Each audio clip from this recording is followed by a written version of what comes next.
Netball has definitely been the most integral part of my LSE experience. In first year I would have left. Being in London as a student where you're poor and there's so much to do and you've got so much workload, someone to pick you up and tell you it's all right and help you with your work is just so important. I couldn't have done my LSE experience without being in netball. Hi, I'm Georgia. I'm in my third year here at LSE. I study anthropology and I'm from Guildford in Surrey. We have about 6 or 7 halls which are just purely LSE, but then they do offer you an intercollegiate option. On advice from people I know who'd been to LSE, they said to go into the intercollegiate halls, so I did. And actually from personal experience, I wish I hadn't. I think in hindsight I would have chosen to go into the LSE halls just for that sense of community. Now I live in my own accommodation, it's organised privately. I'm really, really lucky to be able to live with such great girls. I first encountered the netball club at Freshers' Fair. I hadn't ever considered playing netball at university before, and they were just really welcoming and said everyone can get involved and it's really inclusive. You don't have to necessarily be very good at netball. You get picked for a team, you feel really good. They welcome you along to their house for prees. You then go to Wednesday nights. You then get involved in the matches. Suddenly you become so immersed in the club, you really do feel like part of a group within the LSE community.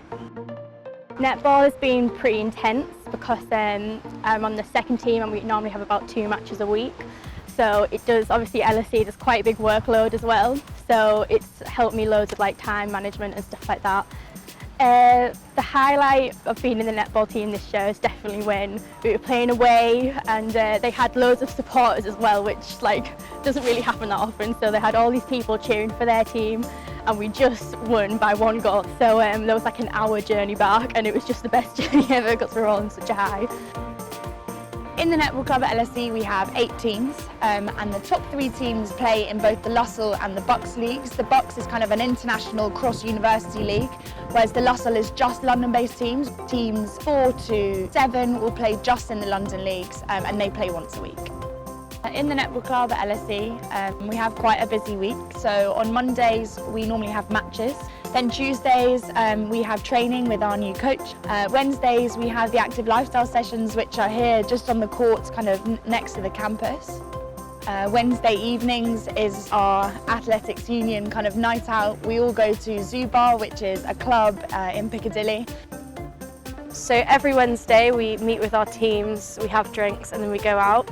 I've been out every week. Some people choose not to, but there's a lot of people in it for social, some people just in it for the sport, but you can really pick and choose and get involved as much as you want to. Club-wise, we try and do as much social stuff as we possibly can. So at the beginning of term especially, you've got kind of AU welcome party, which is a massive, massive deal. And then kind of later in the term, you've got AU ball, which is a really, really nice occasion where everyone dresses up and we have a dinner together. Balancing my time has been a real difficulty in my university career and kind of in my life, but I would say that taking on the role as club captain has put me to the test. It's not a possibility to let your work slack. If you let your work slack, you're really going to suffer at the end when it comes to exams. So it's all about kind of trying to keep that balance. To feel people endorse kind of what you want to do within the club has been really self-fulfilling. And now I am the club captain of the netball team and I've rolled out as many possible things and opportunities for the girls as possible so we can give back to a club that's kind of given me so much over my 3 years here. And everyone I spoke to who had been to LSE before gave me advice, which was if you want to kind of get involved in the social side, join a sports team. So in first year for me it was really important that I kind of invested in the netball club to get a good group of girls that I could then go forward with in my university career. But now that's very much evolved and I've kind of got my stability and I know kind of where my girls are and we've kind of all moved forward together really. My experience at LSE, I wouldn't change it for the world. If you'd asked me in first year, I would say it's a little tough, and it's a tough nut to crack. But once you've cracked it, and you've really found where your space is, whether that's sports, whether that's societies, whether that's people on your course that you just find real passion in, there is a crux, there is a place for you at LSE, and if you persevere and really do work at it, it's a great place to be at university. If you're interested in hearing more about the world's top universities, don't forget to subscribe.